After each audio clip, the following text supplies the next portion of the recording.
Hello friends! In today's video I will be talking about my watercolor painting process. This painting is really nothing fancy, it's just a sketch and my daily practice that I lately have been consistent with because it's been a hard time in my life where I have a new baby and I did not really have time for practice and I felt like I was losing my skills. And now that I'm starting to have more time again, I try to fill up as many pages in my sketchbook as I can to practice more often and to basically just get back to it again. I had a couple of unfinished sketches in the sketchbook that it was basically just a pencil sketch and I was sort of waiting for some big idea that would help me paint them in a way that would be interesting, but I couldn't think of anything. And because those sketches were not painted, I was also resisting a completely new page. So to get things moving, I thought the best would be just to start to pick a very simple color palette and let the color and let the paint just decide and have it what it wants to be. Especially in watercolor, it's bad idea to overthink stuff. If you are like me and resisting to finish your sketches and do the like a daily or regular sketchbook sessions, what's probably helpful is to think of your sketchbook as a safe zone and not try to have it perfect, especially if you try to work in mediums such as watercolor where accidents often happen and they should rather be welcomed than despised. And sketchbook is that kind of space that you often need to experiment and where, in my opinion, errors and mistakes should be welcome and should be addressed before you attempt to paint something larger or something more fine. Maybe use advanced or more expensive materials for it, and that's what I was trying to do with this particular painting. I've painted their faces first with just using a basic skin tone, adding some Payne's Gray for shadows, and after that I was kind of struggling for a bit because I wanted to find a way to use the background to connect those two figures. I made this sketch a couple of months ago and the idea behind it was differences between two genders and maybe difficulty communicating, so I was trying to find a way to make them talk through the background. In the end, it was sufficient enough to use the wet on wet technique in the background using indigo paint, and I really enjoyed the effects that the pools of water formed on the Strathmore paper.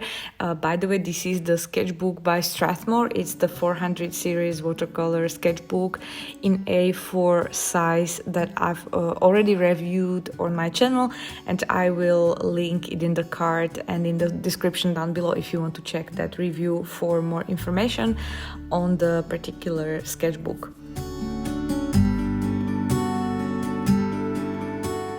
Great thing about these studies is that you never know where you end up and if the painting is gonna work as a whole or not, and you keep on experimenting. You'll get basically more experience doing these a lot and quite often, so I highly recommend that you get a sketchbook just for experiments. It's a great idea in my opinion. It helps me big time. And I was, for example, struggling with the hairs. Now I have a relatively dark background, so do I keep the hairs white? Will there be enough contrast if I do? Should I paint them? And so I went for shading just a little bit around the face to give hair some definition, but most of them would stay white in the end, and just was observing whether that's gonna work or not. I had a similar thought process when I was painting their shirts.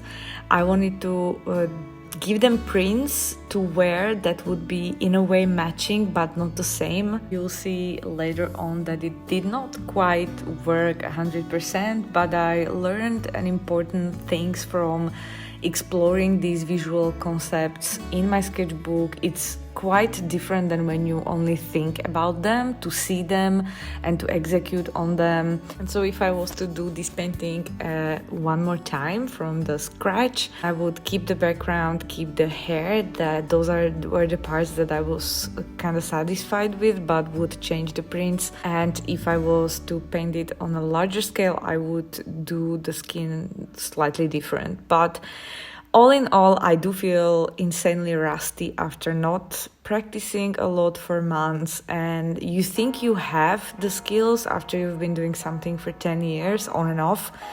But once you stop doing that, then it slowly goes away. And it is only the constant practice that can help you not just keep the skills, but develop them further and push them to another level. And practice should be always fun. It should not be something that we force on ourselves. This was a really enjoyable painting session.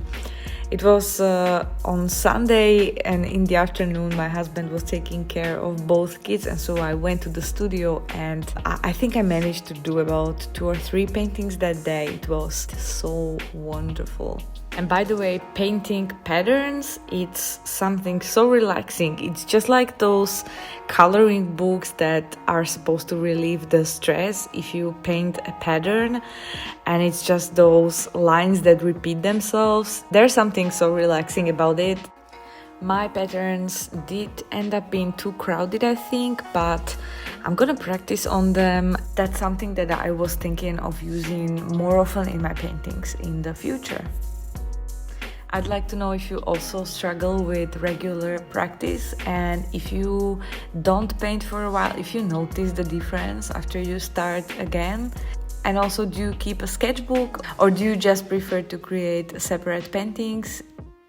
I created about 90 minutes long real-time video of the entire process of this painting with my commentary and a thought process and everything. That's available on my Patreon as a Paint With Me video for October. So if you want to check that out, I will link it down below. And with that, I'll see you again in my next video, maybe about in a week or so. So until then, have a great time and bye!